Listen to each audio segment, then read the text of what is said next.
So let's talk about 5 different ways that you can be a helpful and supportive member of a writing group.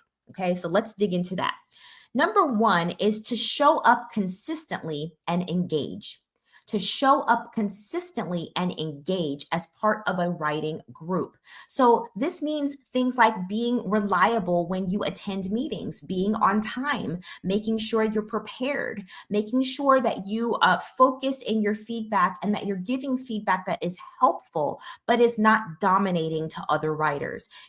I really believe that it is most helpful for you to point out things that you see that are good and that need improvement with other people's writing, but that you're not giving a whole bunch of solutions or trying to force your way of fixing the problem. If writers want to, if they have questions and they are asking you for suggestions, that's one thing, but don't try to force your particular way of doing things. It's still their book and their vision at the end of the day.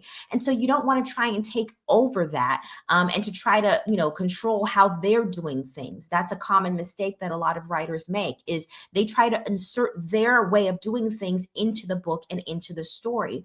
And so you want to really just think about giving them suggestions and ideas for things that you see that are working or are not working. And then if they're looking for solutions, then you would do more to offer your own ideas and opinions. But even then, you want to make sure you're doing it in a way that is you're just presenting them as suggestions. They have to make their own decisions at the end of the day as far as what advice to accept or not accept.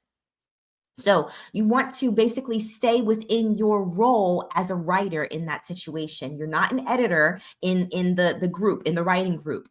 Even people who are professional editors that might also be writers, you kind of have to take off the editing hat a little bit when you're in a writers group, because again, it's not your job to fix things. It's not your job to force certain changes. You're making suggestions and pointing out certain things that you see. So you want to avoid stepping into that editor role unless they specifically ask for those ideas and those suggestions.